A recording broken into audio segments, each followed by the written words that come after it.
ராமாபுரம் என்ற ஒரு அழகான ஊர் இருந்தது. அந்த ஊரில் சந்தோஷ் என்ற இளைஞர் தனது மனைவி சந்தியாவுடன் வாழ்ந்து வந்தார்.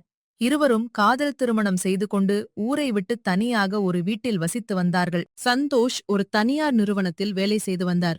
ஒருநாள் காலை வேலைக்கு கிளம்பும் முன் சந்தோஷ் சந்தியாவிடம் பேசினார். சந்தியா, இன்று நீ சமைக்க வேண்டாம். நான் வேலை முடித்து வந்த பிறகு வெளியே போய் சாப்பிடலாம். சரி சந்தோஷ், நானும் இன்று எதுவும் சமைக்கவில்லை. அதன்பின் சந்தோஷ் வேலைக்குச் சென்று விட்டார். மாலை வேலை முடிந்ததும் சந்தோஷ் சந்தியாவுக்கு தொலைபேசியில் அழைத்தார். சந்தியா, என் வேலை முடிந்து விட்டது. நான் இப்போது கிளம்புகிறேன். நீ தயாரா? ஆமா சந்தோஷ், நான் தயாராக தான் இருக்கிறேன். சரி, நான் இப்போதே கிளம்புகிறேன். சந்தோஷ் தனது காரில் வீட்டிற்கு வந்தார். சந்தியா, போகலாமா? போகலாம் சந்தோஷ்.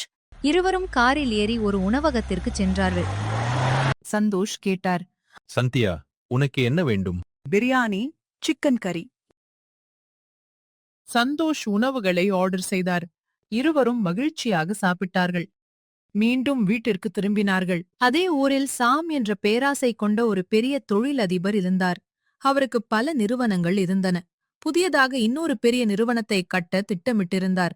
சந்தோஷின் வீட்டையும் வாங்க வேண்டும் என்ற எண்ணத்தில் தன் நிறுவன மேலாளர் ராம் என்பவரை அழைத்தார். ராம், நமக்கு புதிய கம்பெனி கட்ட இடம் போதவில்லை. சந்தோஷ் என்பவரின் வீடு நமக்கு வேண்டும். அந்த வீட்டை வாங்கிவிட.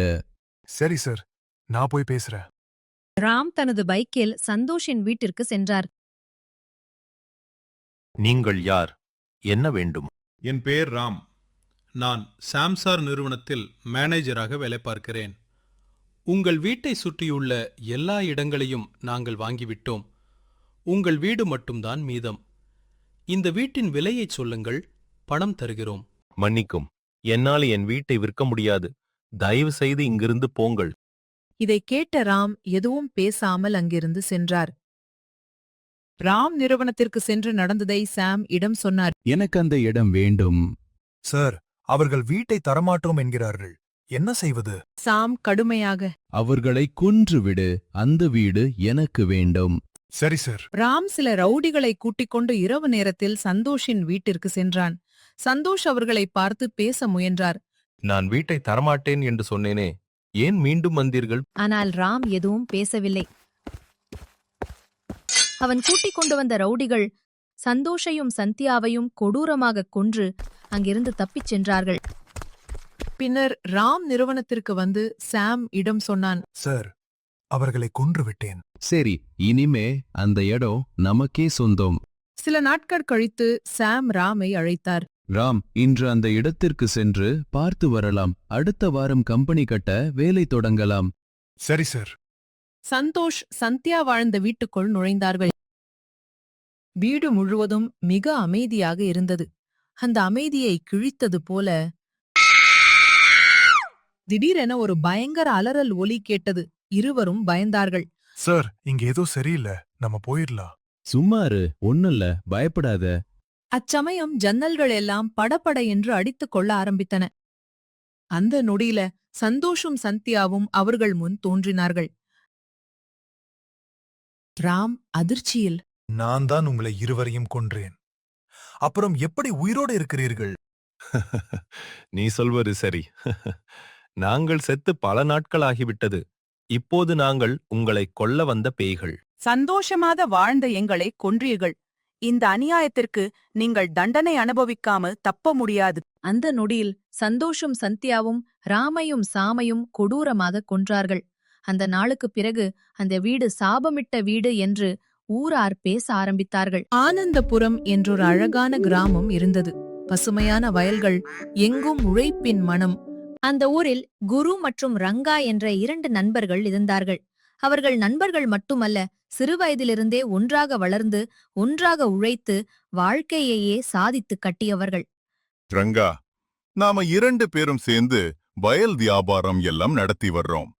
எல்லாமே நல்லபடியாக போய்கிட்டு இருக்கு. ஆமா குரு, சின்ன வயசுல இருந்து நண்பர்களா இருந்து இன்று இந்த அளவுக்கு வந்திருக்கோம். இதுக்கு காரணம் நம்ம உழைப்பு தான்.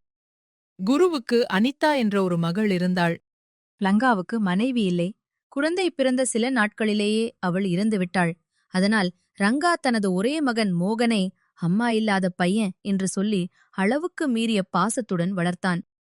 சில நாட்களுக்குப் பிறகு ரங்காவுக்கு உடல்நிலை மோசமாகி படுக்கையிலேயே கிடக்கும் நிலை ஏற்பட்டது. இதை அறிந்த குரு அவனை பார்க்க வந்தான். என்னால எதுவும் முடியல குரு. சீக்கிரம் செத்துருவேன்னு தோணுது. அப்படி சொல்லாதே ரங்கா. என் நிலை அப்படித்தான் இருக்கு குரு. உன்னிடம் ஒரு உதவி கேட்கணும். உனக்காக என்ன வேண்டுமானாலும் செய்வேன், சொல்லு. எனக்கு அப்புறம் நீ என்னுடைய பையன் மோகன நீ தான் பாத்துக்கணும். அம்மா இல்லாத பையன் என்று அவனுக்கு ரொம்ப செல்லம் கொடுத்து வளர்த்திட, அவனுக்கு தொழில் சொல்லிக் கொடுத்து நல்ல நிலைமைக்கு கொண்டு வரணும். இதுதான் எனது ஆசை. சரி ரங்கா, நான் பாத்துக்கிறேன். நீ சொல்ற மாதிரி உனக்கு எதுவும் ஆகாது ரங்கா. நான் போயிட்டு வரேன் என்று சொல்லிவிட்டு குரு அங்கிருந்து கிளம்பிவிட்டார். கொஞ்ச நாளில் ரங்கா இறந்து விட்டார். ஒரு நாள் மோகன் அழைத்து பேச ஆரம்பித்தார். உங்ககிட்ட கொஞ்சம் பேசணும். சொல்லுங்க மாமா. அப்பாவும் நானும் சின்ன வயசுல இருந்தே நண்பர்கள் 2 பேரும் ஒன்னா சேர்ந்துதான் தொழில் செய்தோம். நீயும் என்னோட சேர்ந்து தொழில் கற்றுக்கொண்டு இனிமேல் நீ இந்த வயலும் மற்ற தொழிலும் பார்த்துக்கணும். சரி மாமா, உங்க கூட சேர்ந்து எல்லாம் கத்துக்கிட்டு உங்க கூட சேர்ந்து எல்லாம் பாத்துக்கிறேன். அடுத்த நாளிலிருந்து மோகன் வேலைக்கு வர ஆரம்பித்தார். குரு இல்லாத நேரத்தில் சரியாக வேலை செய்யவில்லை. தெருவில் வந்து பேசுவது, ஊர் சுற்றுவது. இது ஒரு நாள் குருவோட வேலைக்காரன் குருவிடம் சொல்லிவிட்டான். குரு யோசிக்க ஆரம்பித்தான். அடுத்த நாள் மோகனை ஒரு இடத்திற்கு வர சொன்னான். மாமா வரச் சொல்லி இருந்தீங்களாமா? ஆமா மோகன், சரியா தொழில் செய்வது இல்லையாம். நான் இல்லாத நேரத்துல வெளியே போய் ஒரு சுத்துற. அப்படி இல்ல மாமா, எங்கேயும் போறதே இல்ல. பொய் சொல்லாத மோகன், எனக்கு எல்லாம் தெரியும். நீ இனிமேல் வேலைக்கு வராத. என்ன சொல்றீங்க? வயல் மற்ற தொழில்களும் அப்பாவும் நீங்களும் தானே சேர்ந்து செய்தீர்கள். எங்க அப்பாவோட பங்க கொடுங்க, நான் போறேன். உன்னோட அப்பாவோட ஒரு பங்கு என்கிட்ட இல்ல. இது எல்லாம் என்னோடது. இந்த பத்திரத்தை பார். குரு முந்தினமே எல்லாம் குருவோடுதான் என்று ஒரு போலியான பத்திரத்தை தயார் செய்தார். மோகனுக்கு என்ன சொல்றது தெரியாம கிளம்பி போயிட்டான். மோகன் கிட்ட பணம் இருந்தது. அதை வைத்து நண்பர்கள் கூட சேர்ந்து ஊர் சுத்திட்டு செலவு செய்து கொண்டிருந்தான். கொஞ்ச நாளில் அவன் வைத்திருந்த எல்லா பணமும் முடிந்துவிட்டது. அவனுக்கு சாப்பாடு கூட பணம் இல்லாம போயிருச்சு. மோகன் தன் நண்பர்களிடம் கேட்டான். அவர்கள் தர மறுத்து விட்டார்கள். மோகனுக்கு என்ன பண்றதுன்னு தெரியல. மோகன் ஒவ்வொரு இடமாக சென்று வேலை கேட்டான். யாரும் தரவில்லை. என்ன பண்றதுன்னு தெரியாம பசியில் ஒரு மரத்துக்கடியில் வந்து உட்கார்ந்தான். அப்போது குரு அந்த பக்கம் வந்தார். மோகன் குரு கிட்ட பேச ஆரம்பித்தான். குரு மாமா, உங்ககிட்ட கொஞ்சம் பேசணும். அப்பாவோட பங்கு நீங்க எடுத்துக்கிட்டீங்க, பரவாயில்ல. எனக்கு ஒரு வேலை கொடுங்க. நீதான் ஒழுங்கா வேலை செய்ய மாட்டியே. உன்னை நம்பி எப்படி நான் வேலை தருது சொல்லு. அப்படி சொல்லாதீங்க மாமா, நான் வேலை செய்வேன். சரி, நாளையில இருந்து தோட்டத்துக்கு வேலைக்கு வந்துரு. அடுத்த நாளிலிருந்து அவன் வேலைக்கு வந்தான். மோகன் கடினமாக உழைத்தான். குரு மோகனை எல்லா தொழில்களிலும் செய்ய வைத்தார். எல்லாத்தையும் கற்றுக்கொண்டான். கொஞ்ச நாள் கழித்து மோகனை குரு அழைத்தார். மாமா வர சொல்லியிருந்தீங்களாமா? உன்னை ஒரு நல்ல நிலைமைக்கு கொண்டு வரணும் தான் உங்க அப்பாவோட பங்கு ஒண்ணுமில்ல பொய் சொன்ன. என்ன மன்னிச்சிருங்க மாமா, நானும் சரியா வேலை செய்யாம இருந்த. நீ எல்லாம் கத்துக்கிட்ட. இனிமே நீயே எல்லாத்தையும் பாத்துக்கோ. உனக்கு என்னோட பொண்ண கல்யாணம் பண்ணி தரேன். நல்ல நாளா பார்த்து மோகனுக்கும் குருவோட மகள் அனிதாக்கும் கல்யாணம் பண்ணி வைத்தார்.